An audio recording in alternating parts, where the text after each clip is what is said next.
Hey everyone, so tonight I'm trying something different. When I created Comic Beyond, it really wasn't intended to do a, like Nerdum news channel or anything like that, because there's so many of them on YouTube, but there are things that piqued my interest as far as nerd news goes, and there's been quite a bit drop here recently.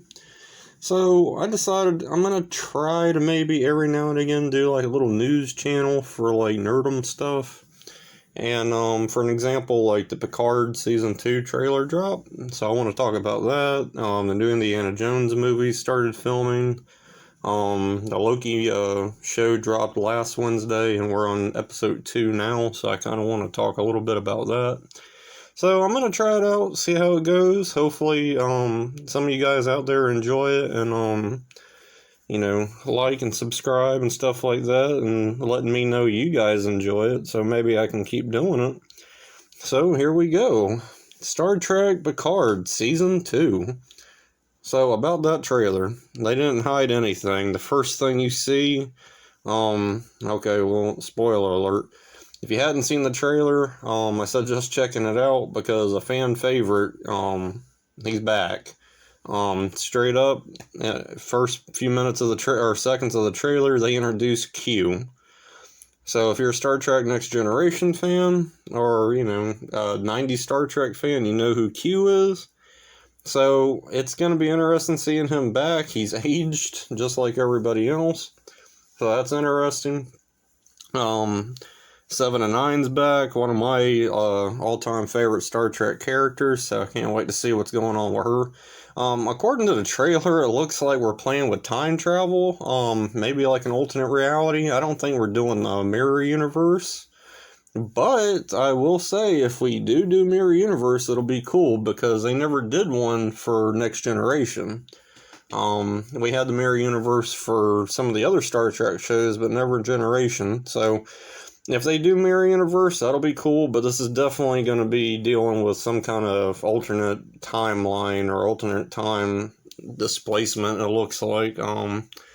Even to the point where the logos, Star Trek emblems are kind of altered, it looks like, on their uniforms or that they wear. So that's going to be interesting. I know fans had mixed feelings about Season 1. In some ways, I kind of had mixed feelings about Season 1. But Star Trek Discovery's kind of growing on me for just what it is. But I ain't gonna lie, I geeked out with Season 1 of Picard. So, can't wait for Season 2. I kind of wish they would have just made Picard like a mini-series telling Picard's story and just doing almost like Logan. Giving Picard kind of like a farewell, because we never really got that. We had Star Trek Nemesis, but that's either here or there. But that's what I was hoping they would have done with Picard instead of continuing it on. But it is what it is. We're getting a Season 2. We get to play with these old characters again, so it's always fun. I'm hoping they're not going to give too much away right now, because the show don't come out till next year, but I am hoping to see some familiar faces, like maybe Geordi or Worf, or we saw Riker and Diana in last season, so I'm hoping to see some more familiar faces from the Generations crew. So I think that would be fun. So moving on to our next topic, I want to bring up Indiana Jones 5 has started filming. I think they started filming last week sometime, or started this week. There's been set photos of course, Harrison Ford in the Indiana Jones getup, rocking the fedora and whip again, so that's always fun. He's one of those actors that he's portrayed two of my favorite all-time heroes, favorite characters, and two different of my favorite trilogies. So, to me, even though they've kind of recast Han Solo, they went with a younger actor to do a Han Solo movie, there's still only one Han Solo. Just like Indiana Jones, we've had a young Indiana Jones, but there's only one Indiana Jones, and Harrison Ford's, he has both titles. So I can't wait for this one. The last movie, again, for some people, it's it's there, it's canon. For others, we kind of stick to our 3-film trilogy. So I'm excited for this one just for the simple fact I don't think they're going to tread some of the mistakes or waters they made with Kingdom of the Crystal Skull. I think they're going to rein it back and try to make this one a little bit more of what we consider Indiana Jones as far as like what Indy was like in the original 3 films, because it kind of got a little cartoonish in Kingdom, amongst other things. But there's set photos of him in his outfit. There's set photos of like Nazis and driving like a Nazi car. So we're thinking maybe we'll have like a flashback. I'm thinking it might be how Last Crusade was. We have a flashback at the beginning of the movie, which leads and spirals into our adventure. And that's what I'm thinking that is.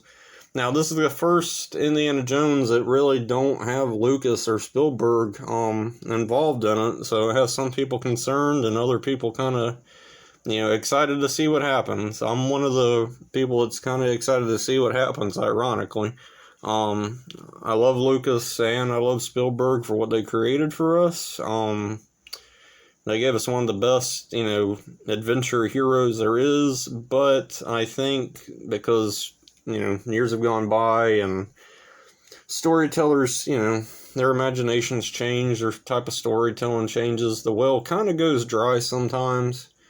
And I think sometimes a film series needs to have, a little more energy, new energy kind of ejected into it.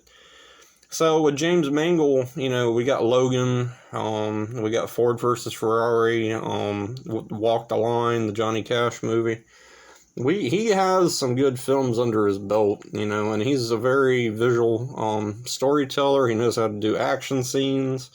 So I think they got the perfect choice as far as the director goes. The script's being done by one of the Kasdans, not senior, but his son. His dad actually wrote Raiders of the Lost Ark, the first movie, which, to me, with his script and then the imaginations of Lucas and Spielberg between those 3, that's how we got the character of Indiana Jones that we know of. Lucas dreamed it up, Spielberg filmed it, and of course Kasdan, he wrote it. So between those 3 minds, that's how they birthed Indiana Jones, the character we know and love. So, that being said, we don't know much about the plot. There's speculation that, it's going to take place in the 60s, which means maybe involving, like, the space race. It would be age appropriate for Harrison, and coming off the back of Kingdom, the timeline would make sense, because, Harrison Ford is age, so he can't really backtrack and have 1930s adventure serial like we did with the original 3, unfortunately. So, as long as Indy doesn't go to space, fight aliens, or, deal with anything like that, or Shia LaBeouf, I think we have a chance to have an Indiana Jones that we were hoping for from the last movie. I don't want to knock Kingdom too much, because I'm sure somebody out there enjoys it just as much as the original 3, so I don't like knocking stuff that, people like, because I don't want people knocking stuff I like. But, Kingdom just wasn't my cup of tea, so I just have high hopes for this film, and it's supposed to be Harrison Ford's last one. That being said, I was really concerned about this movie getting made, because Harrison Ford's 78 years old, he's not getting any younger. So, this is the last one. I don't know where the adventures will go once he's done. They say there ain't going to be any more after him. So, if that's true, I hope they hold true to their what they're saying about it being the last one. If not, then, well, we'll go from there. I don't know how many fans will be on board to keep going with he's not involved or anything like that. So, but fun news, the movie is being filmed, so it's happening, and we'll get, our adventure next year. So let's hope for the best for that. So our next piece of news, like I was saying in the intro, the Loki show dropped last Wednesday. Episode 2 came out today. I ain't gonna lie, I'm enjoying every Marvel show so far. WandaVision was awesome with the way they did it visually, jumping through time periods. That was fun. I liked Winter Soldier, or Falcon Winter Soldier. I liked the direction that show went. I feel like in some ways the character's a little bit, different, but they did evolve from the last time we seen them, so I guess it makes sense. But I enjoyed that show where it went. I feel like that's the only show so far that if they want to do a season 2, they can. But I'm not going to spoil those shows in case nobody's seen them yet. And I'm not going to spoil Loki.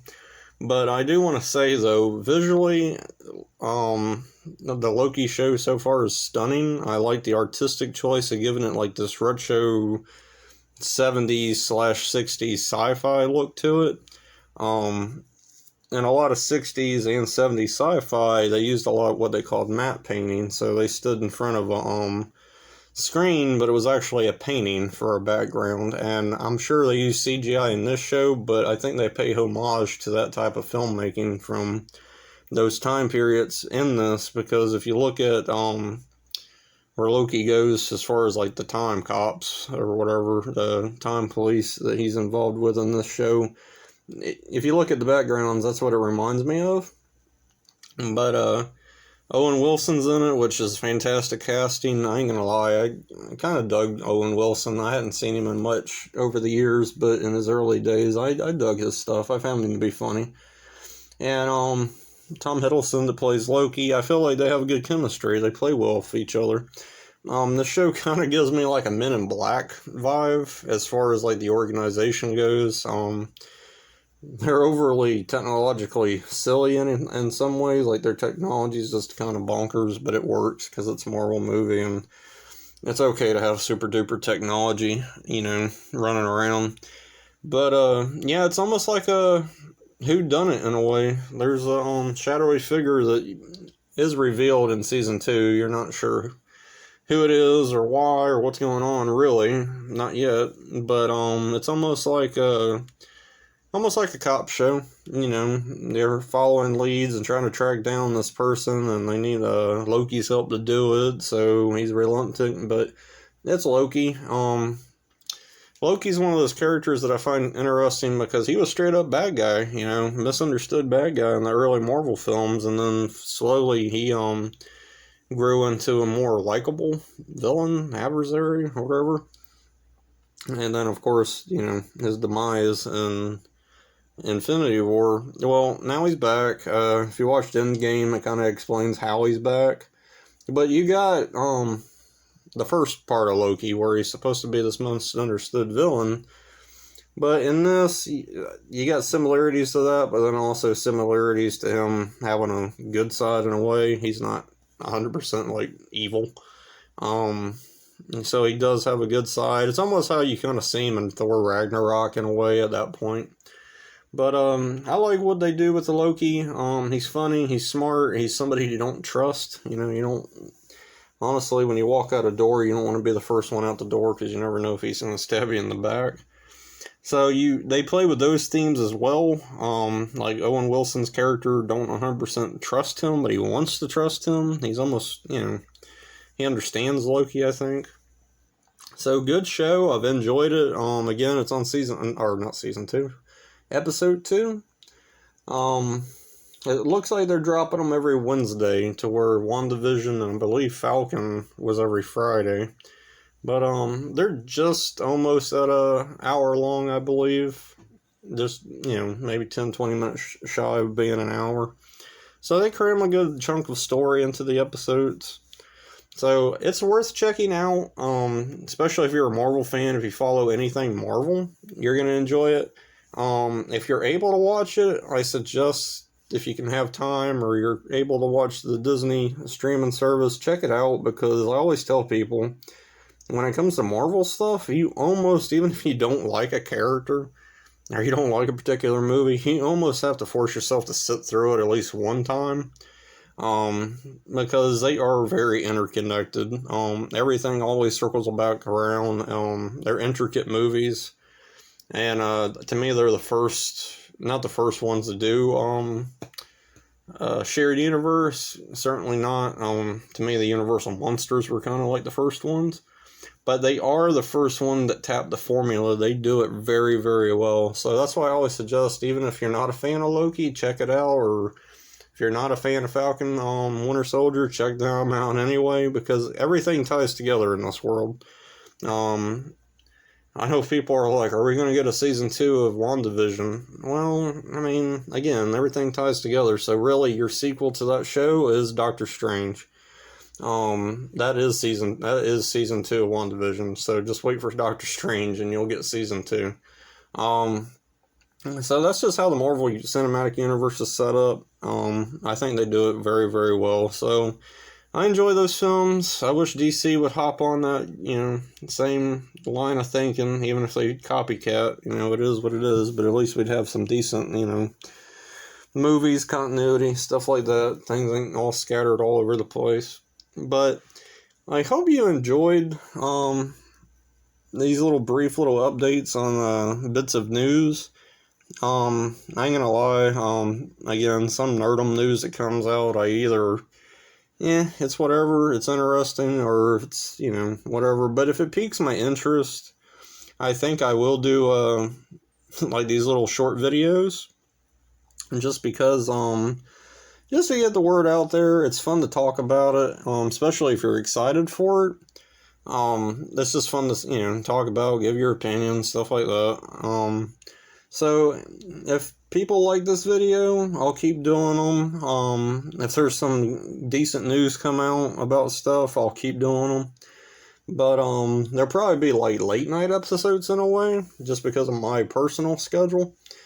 So this will probably be a late night type video I drop if I do them. But stay tuned, because Come Beyond is still doing their comic crossovers, multiverse stories, stuff like that. So if you like off the wall type comics, stick around to Come Beyond, because that's what we cover here. Not all mainstream stuff, but we use mainstream characters, and we talk about just stories not everybody's talking about, and that's the fun stuff for me.